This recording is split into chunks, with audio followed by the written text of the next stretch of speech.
여기 많으신 하나님, 또 우리와 세상 끝날까지 함께 하시는 예수 그리스도를 의지하여 이 사명 감당하도록 도우소서. 이제도 저희가 매일 드리는 예배, 주일마다 드리는 예배에 대해서 배우기 원하오니 가르쳐 주시고 참 예배자로서 저희들이 성장할 수 있도록 도우소서. 주 예수 그리스도 이름으로 기도드립니다. 아멘. 자, 예배에 대해서 오늘 배우도록 하겠습니다. 예배. 다들 교재 보시고 계시죠? 네. 네. 자, 예배란 무엇인가? 그것은 먼저 하나님께서 우리에게 오셔서 은혜와 기쁨을 주십니다. 우리는 그 하나님께 나아가서 찬양과 영광을 올리고 새로운 헌신을 다짐하는 언약적인 관계입니다. 자, 오늘 오전에도 예수께서 제자들에게 다가오사 나오사, 그러니까 하나님 먼저 우리에게 오셔야 우리가 예배드릴 수 있습니다. 그런데 이 예배의 모델은 뭐냐? 하늘의 성도들이 하늘에 계신 하나님께 영원한 예배를 드리는 그 모델이 있습니다. 그것을 배우고 참여합니다. 그러니까 땅의 예배는 하늘의 성존을 땅에서 경험하는 것입니다.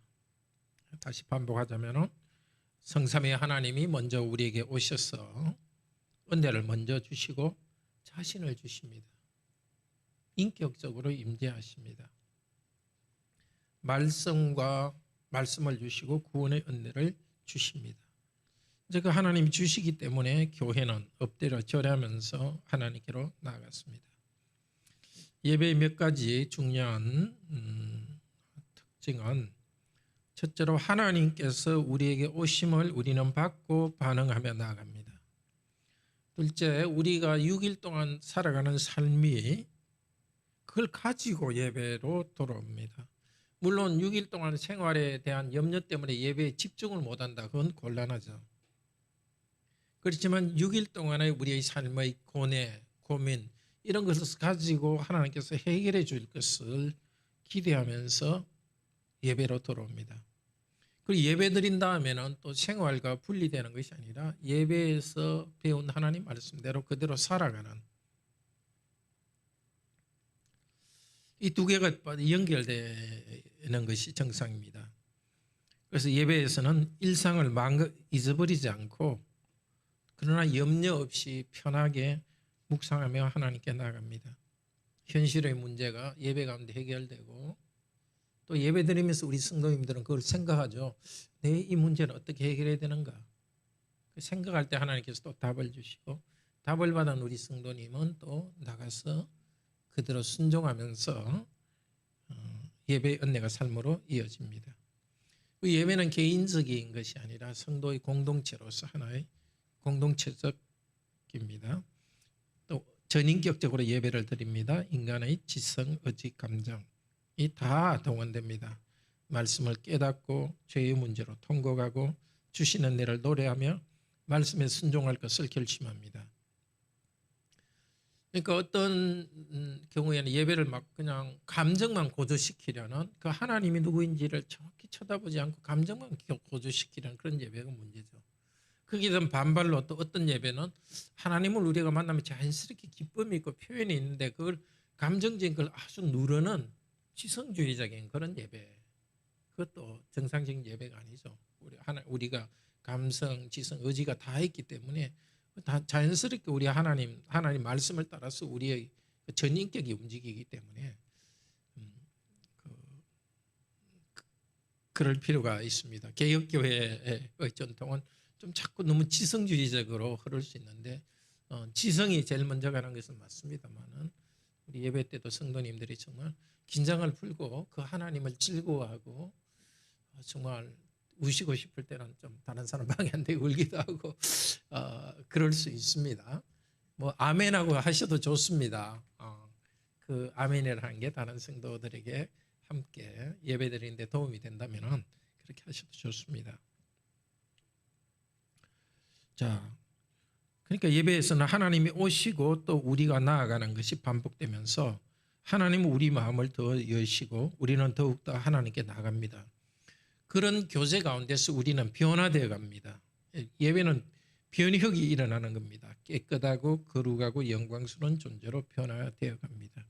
이런 변화된 체험을 가지고 다시 일상 속으로 들어갑니다. 또 예배는 공동체 속에서 다른 성도와 함께하는 경험이고 우리의 전 인격이 참여하고 전 삶이 생각나고 변화되는 것입니다.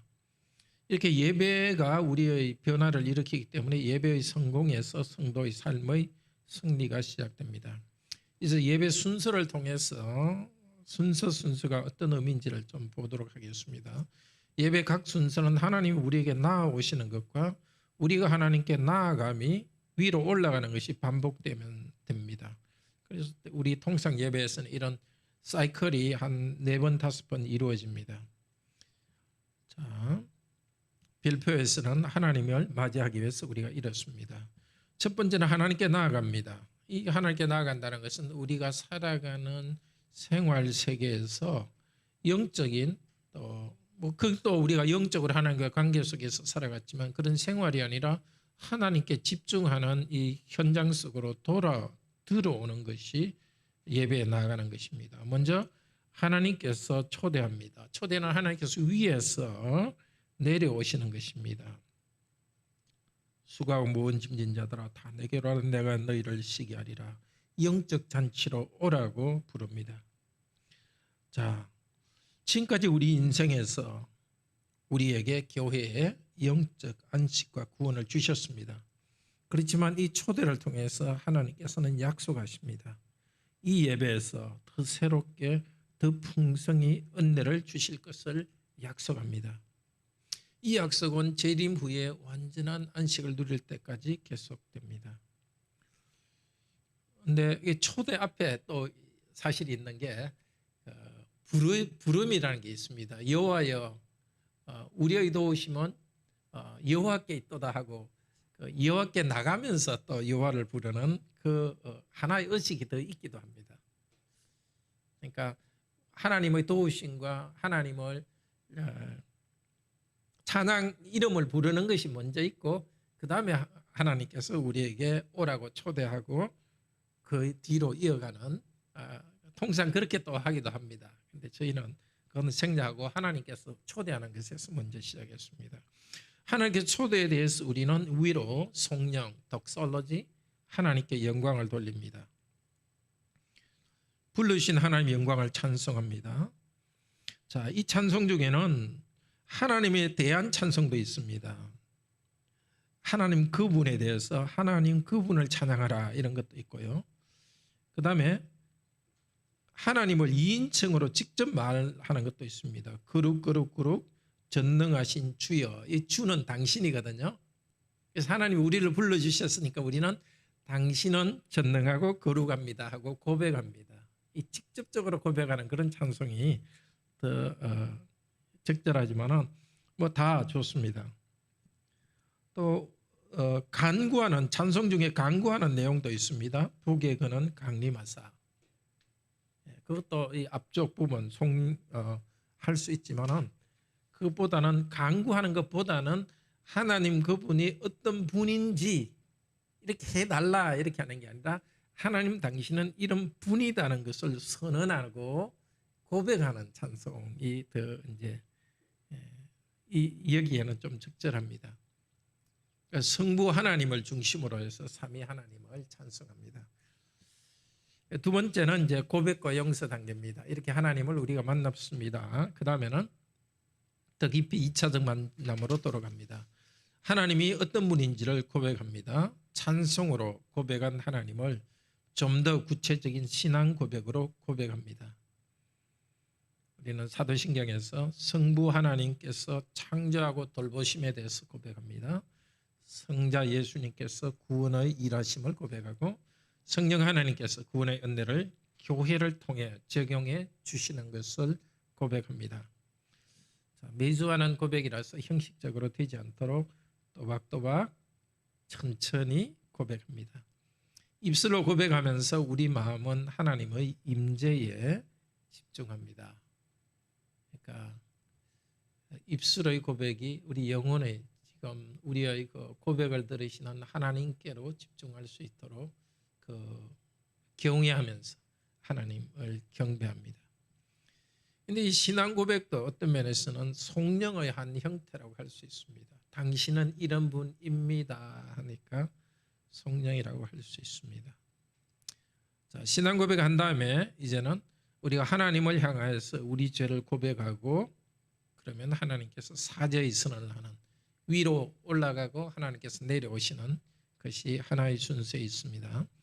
우리는 삼위 하나님의 영광과 그 구원의 은혜를 고백할 때에 자신을 돌아봅니다. 그 영광에 도저히 다가갈 수 없고 때로는 그 영광을 가볍게 여기는 경향이 있는 자신을 봅니다.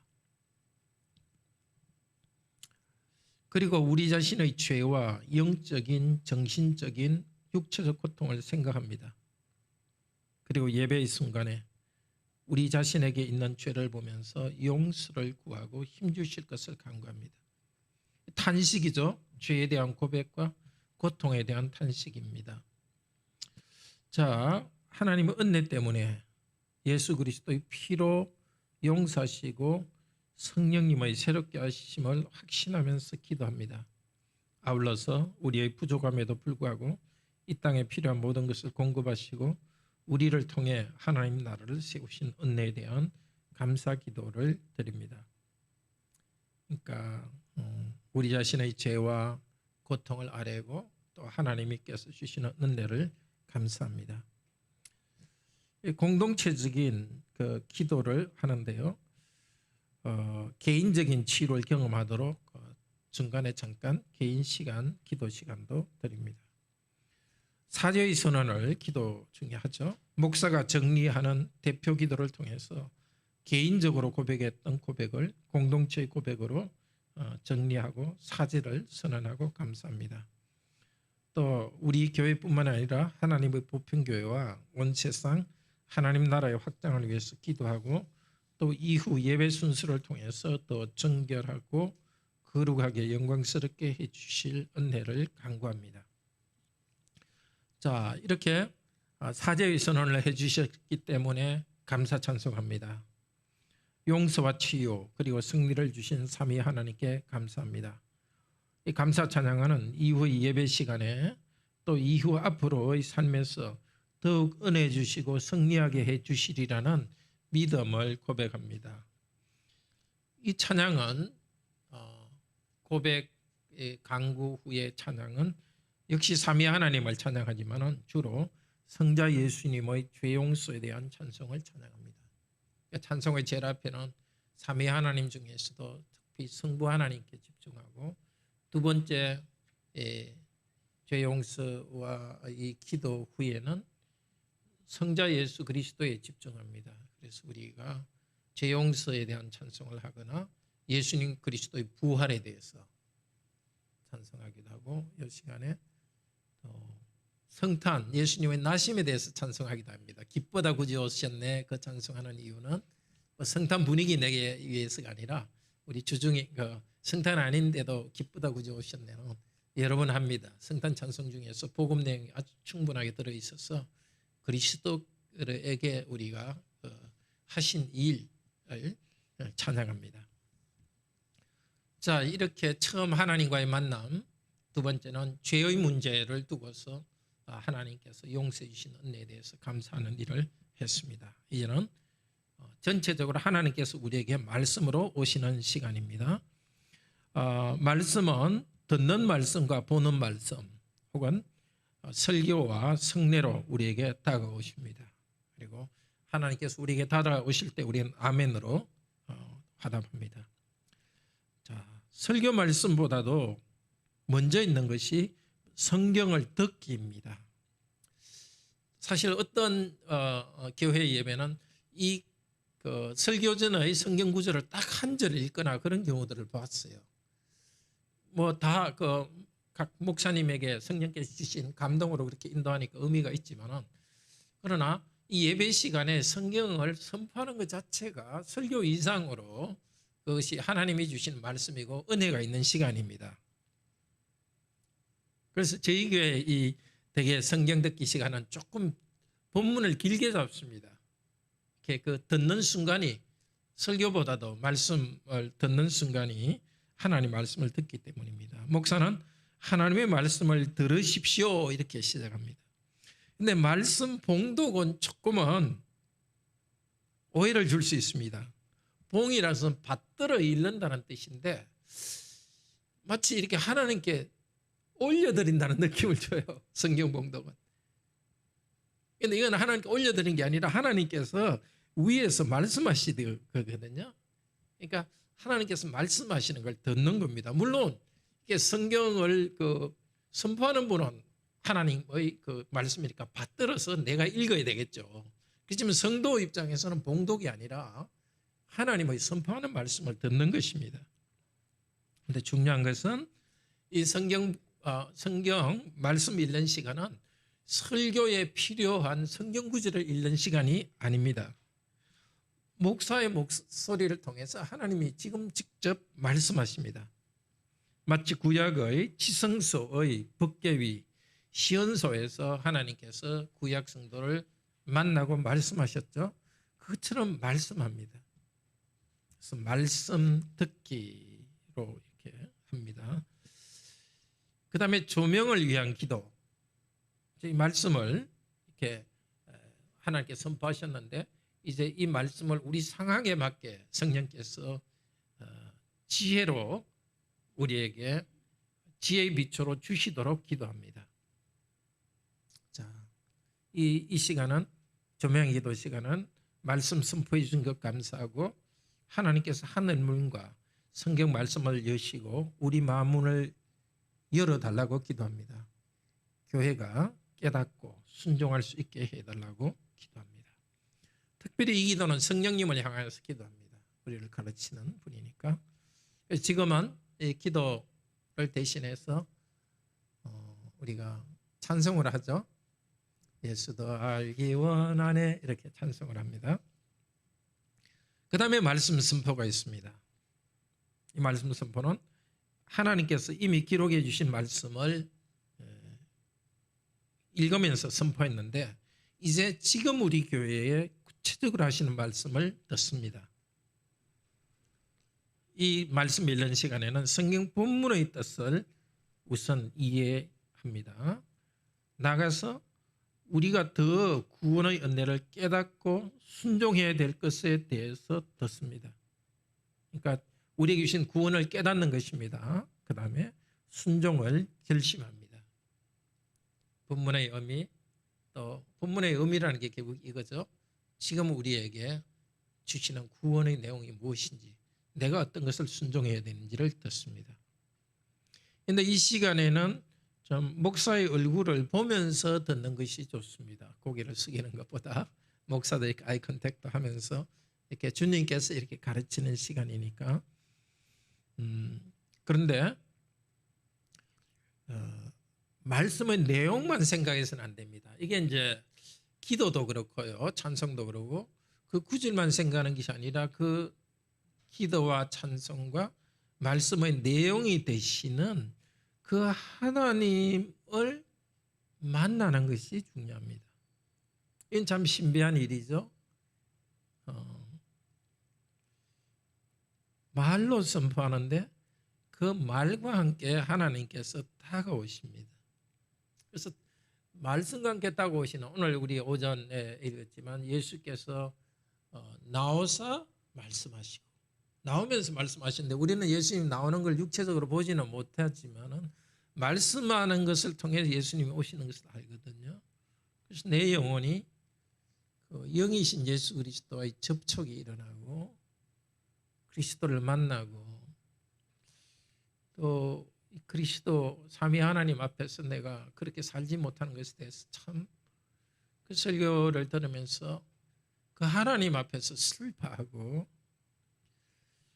또 힘을 주실 때 참으로 우리 그 하나님 앞에 인격적으로 감사합니다. 영적으로 절하면서 이 기만이 있는 것이 아니라 정말 온 총성으로 슬픔과 또 기쁨과 또 결심과 굉장히 이게 역동적으로 이 설교는 들어야 됩니다. 그 다음에 끝난 다음에 헌신과 감사의 기도를 드립니다. 근데 지금은 우리가 헌신의 감사의 기도 앞에 뭘 하느냐 하면 찬양을 합니다. 이건 옛날 좀 순서였는데요.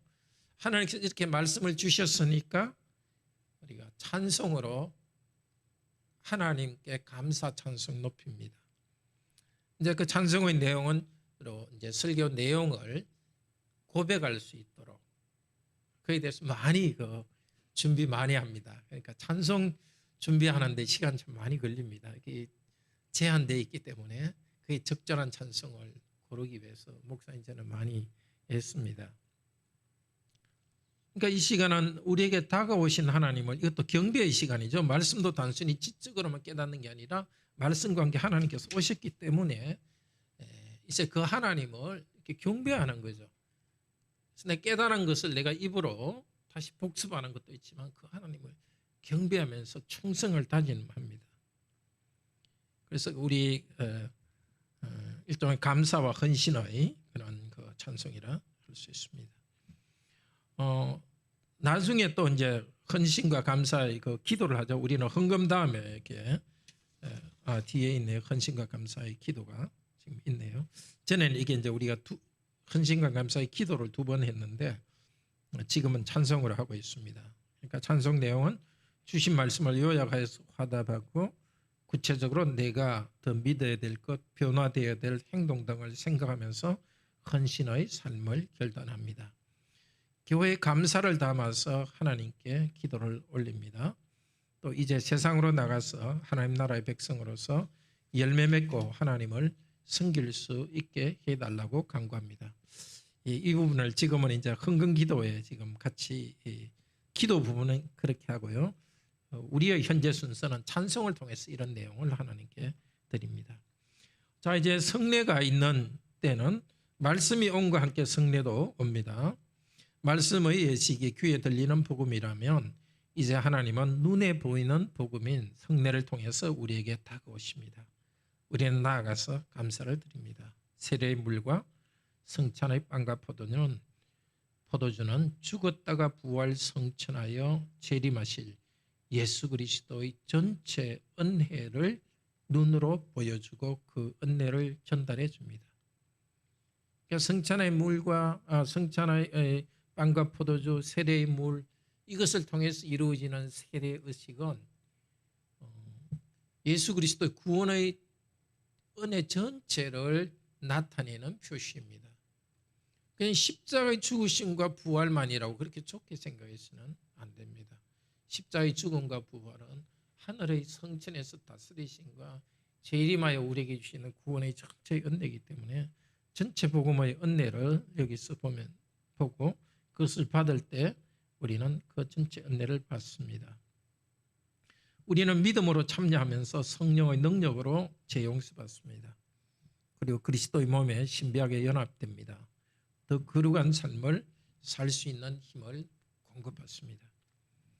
그러니까 말씀을 받듯이 성찬은 받는 것입니다. 성찬의 물질을 받는 그 물질적인 것과 동시에 영이신 예수 그리스도를 내가 다시 마음으로 영접하고 구원의 은혜를 받습니다. 자, 말씀으로 오셨고 또 성례로 오셨기 때문에 우리는 감사로 응답합니다.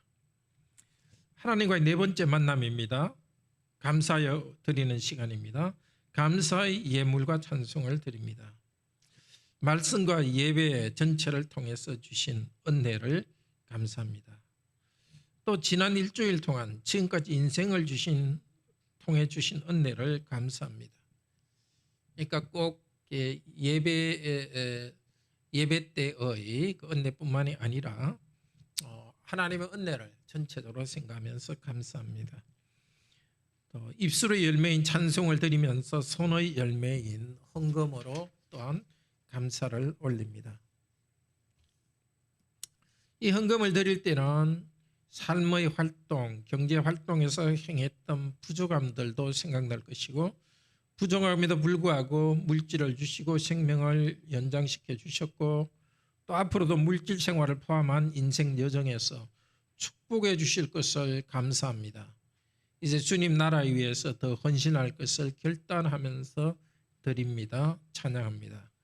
성령 하나님을 통해서 그리스도와 연합되어 우리가 거룩한 삶을 살게 되는 축복을 찬송합니다. 헌금 후에 우리는 지금은 조금 순서가 지금 달라서 지금 여기 찬송이 사실 위쪽에 설교 후의 찬송에 지금 해당되는 거고요. 이제 감사로 응답하는 데 있어서 그 다음이 헌금 드리고 나서 이제 헌금 후에 이제 기도를 하죠. 헌금 후의 기도에 대해서 이제 그 주신 말씀을 요약하고 구체적으로 내가 하나님을 더 믿어야 될 것, 변화되어야 될 행동 등을 생각하면서 헌신의 삶을 결단합니다. 우리가 이제 헌금 후에 하는 그 기도는 설교에 연결돼서 기도하죠. 그러니까 설교 바로 후에 찬양하면서 설교 내용을 다시 묵상하면서 내가 하나님께 헌신할 것을 결심했고 그 다음에 이제 헌금 시간, 헌금을 통해서 또 하나님께 내가 감사를 또 올려드리고 헌금 시간에 설교를 간단히 묵상하고요. 이제 헌금 끝난 후에는 이제 설교 내용을 요약하면서 설교 내용을 묵상하고 또 하나님께 헌신할 것을 결단하고 그다음에 우리가 주신 헌금을 잘 사용해서 교회를 세울 것을 하나님께 기도합니다. 자, 그리고 이제 마지막 파송입니다. 파송은 뭐냐? 하나님께서 일어서 뒤로 돌아 세상을 향해 앞으로 가 하는 내용입니다. 이 예배는 그러니까 단순한 의식이 아니라 하나님 주신 그 삶에서 하나님 나라를 세우던 우리들이 하나님 집에서 모여서 하나님 얼굴을 뵙고 하나님 말씀으로 풍요롭게 됩니다. 그 다음은 또 세상에 나가서 해야 될 사명이 있습니다. 하나님의 집에서 하나님의 은혜를 받은 성도들을 세상으로 파송합니다. 왕이신 예수 그리스도의 지휘 아래 왕으로서 하나님 나라를 전파하고 그 나라를 세우도록 하시는 것이 파송입니다. 그래서 파송의 찬송 부분을 단순히 예배의 결론이라기보다도 오히려 파송의 찬송은 예배와 삶을 이어주는 일종의 가교 다리 역할을 합니다. 자, 우리에게 사명 주시고 파송하시는 음성입니다. 또 사명에 헌신하겠다는 결단이 있습니다. 그런 점에서 파송의 찬송은 우리가 하나님께서 너희는 가라, 이 사명을 향해 가라 하는 하나님이 내려오시는 거기도 하지만 또 하나 그 사명 앞에 제가 가겠습니다 헌신하는 그 두 가지 면이 있습니다. 파송에 반응을 하는 것이 있습니다. 그래서 목사는 인도할 때 이제 파송의 찬송을 하면서 세상을 향해 나갑시다. 그리고 축도입니다. 축도는 아주 중요합니다. 하나님이 주시는 축복의 말씀을 목사가 대신 선언하는 것입니다. 그래서 사실 축도라는 용어가 맞지 않습니다. 이 단어 자체는. 도는 기도를 말하거든요.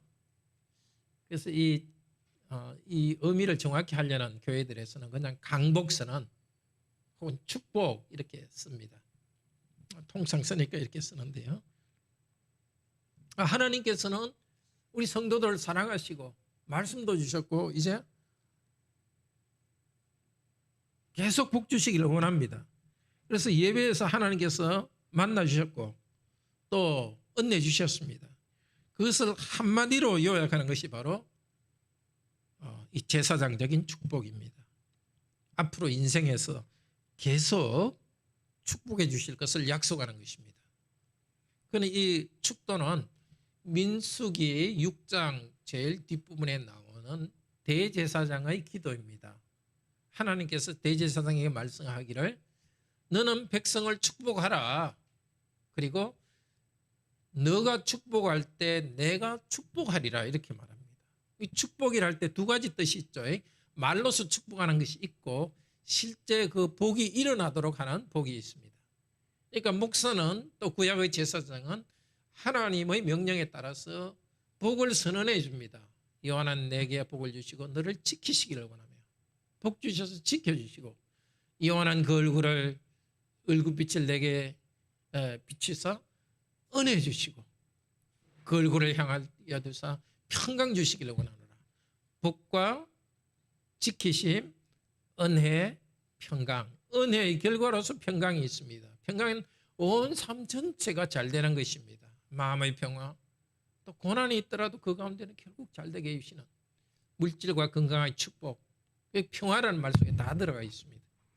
하나님의 은혜로 우리에게 주신다는 것을 제사장은 선언하고 그럴 때에 내가 복 내리리라. 그 내용대로 하나님께서는 복을 주십니다. 그러니까 목사는 그것을 믿고 하나님의 복을 선언해 줍니다. 성도는 아멘으로 대답합니다. 하나님께서 복 주신다는 이 약속을 아멘으로 대답합니다. 이 축도는 사실 설교와 예배 전체 요약이라 할 수 있습니다. 항상 똑같은 것을 하지만 하나님께서 우리에게 은혜를 주시고 그래서 우리가 평안을 누리는 것, 결국 영원한 천국에서의 평안을 누리는 것까지 이어지는 이 복을 선언합니다. 그러니까 사도 바울의 편지의 앞부분에 보면은 하나님 아버지와 주 예수 그리스도로부터 은혜와 평강이 있을지어다. 여기 대제사장의 복의 선언이거든요. 내게 은혜 주시고 평강 주시기를 원하노라. 그걸 그대로 받아서 사도도 교회에 편지할 때마다 대제사장의 복을 또 끝날 때 은혜와 평강이 있을지어다 하고 해줍니다. 그리고 오늘 오전에 이야기했지만 이 복은 참 대제사장인 예수 그리스도께서 복을 선언해 주셨습니다. 예수님께서 승천하시면서 제자들을 향하여 보시면서 손을 들고 축복하시면서 올라갔습니다. 예수님에 대한 마지막 기억은 눈으로 본 마지막 장면은 축복하시는 예수님입니다. 뭐 이 그림 같은 데 보면 예수님이 떡 서가지고 이렇게 그냥 올라가시는 걸 아는데 그게 아니고 쳐다보면서 복을 내리시고 그는 지금 하나님 보좌 우편에서도 우리 주 예수께서는 우리의 죄를 용서해 주시도록 하나님께 간구하지만 또 한편은 계속해서 손을 들어 축복하시는 예수님의 복이 계속되는 것입니다. 이게 참 마지막이 아주 감동적입니다. 아마 우리 성도님도 그런 건 경험하셨을 거예요. 짧은 순간이지만 하나님의 복 주심, 또 그거는 약속이기도 합니다. 그대로 지킬 것입니다. 교회와 성도는 다음 한 주일 동안 이 구원의 은혜 가운데서 자랄 것입니다. 앞으로도 영원히 이 복을 주실 것입니다. 죄와 사단의 권세를 이기고 가정과 직장의 삶의 곳곳에서 하나님 나라를 세우고 승리할 것을 확신합니다. 온 세상 교회와 함께 우리 교회도 예수님 오실 날까지 자라고 승리할 것을 믿습니다. 하나님이 지켜주실 것이고 정말 우리가 부족함이 있지만 죄 용서의 은혜도 주시고 필요한 것은 은혜로 주셔서 우리가 평강 가운데 살게 할 것입니다. 그래서 예배 들어올 때 하나님께서 이렇게 복을 선언하시죠. 수고하고 무거운 짐 전다더라 하고 약속을 해주시고 예배 끝날 때는 다시 우리의 수고와 짐이 있는 세상 가운데에서도 하나님께서는 은혜와 평화를 약속해 주십니다. 그래서 성도는 항상 예배가 끝난 다음에는 경쾌한 발걸음으로 교회를 떠나는 게 정성입니다. 아무리 어려움이 있더라도 약속대로 축도의 마지막에서 축복 선언하셨듯이 하나님께서는 은혜를 주시고 평강 주신다는 확신을 가지고 나갑니다. 그래서 예배 때 자꾸 잊어버리거든요. 저도 인도하면서도 이걸 좀 잊어버리기도 하는데 자꾸 하나님께서 이것을 왜 이 순서를 우리에게 주셔서 예배하게 하셨는지 자꾸 기억하고 할 때 하나님을 만나고 하나님을 경배하고 은혜 받는 것이 있으리라고 믿습니다. 하나님께 기도드립시다.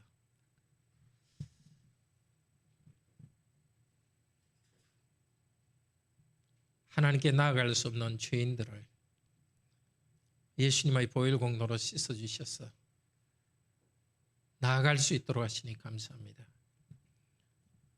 주일에 온 성도들이 함께 모여서 예배드릴 때도 하나님께서 먼저 우리를 불러주시니까 죄인들이 그 은혜를 힘입어 앞으로 나가고 제 용서의 은혜를 누리고 감사 찬양합니다.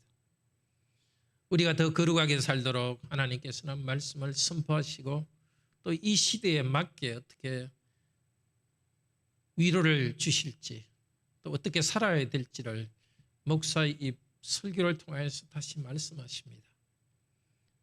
그 말씀을 들은 우리들은 참으로 하나님의 은혜에 감사 찬양하면서 그대로 살 것을 결심합니다. 또한 우리의 손의 열매를 드리면서 하나님의 교회를 우리가 세우기로 다짐합니다. 그리고 말씀대로 우리가 살기를 기도를 통해서 결심하고 또 하나님을 찬양하고 헌금을 통해서 성도들이 도움을 받고 예배가 세워지기 위해서 기도합니다. 하나님께서는 예배에서 은혜 주셨기 때문에 교회만 있으라고 하지 않고 이제 하나님 만드신 세상에 나아가서 하나님 나라를 건설하라고 하십니다. 파송하십니다. 우리는 파송하시는 하나님의 음성을 들으면서 우리가 그대로 살겠다고 하나님을 찬양하며 나아갑니다. 저희가 나갈 때 하나님께서는 그냥 보내지 않으시고 내가 너에게 북주고 모든 위험 가운데서 너를 지킬 것이고 내가 너와 함께 있어서 은혜를 베풀고 내게 평강과 복을 줄 것이라고 약속합니다. 예배 때마다 하나님께서는 이 약속을 주시오니 저희들은 험난한 인생 순간에 들어갈 때도 이 복의 약속을 붙잡고 확신하면서 나아갑니다. 오늘도 예배 가운데 하나님께서 이 모든 복주기로 말씀과 또 재용서와 여러 가지 복의 약속을 주셨사오니 내일부터 시작될 한 주간도 주께 주실 복을 기대하면서 주님 품에 편히 쉬는 하루 되도록 도우소서. 하오나 주님, 이 은혜로운 예배를 주셨지만 저를 포함한 우리 모든 성도들이 죄의 영향이 아직 남아있어서 온전히 예배드리는 데는 부족합니다. 이것 또한 우리 주 예수 그리스도의 보혈 공로로 용서하여 주시고 점점 순결한 예배자로 변화되고 그래서 우리의 영혼과 삶이 더 순결하고 거룩하게 변화되게 하여 주시옵소서. 주 예수 그리스도 이름으로 기도드립니다. 아멘. 네, 오늘도 주님께 주시는 안식의 시간 되시기를 바랍니다.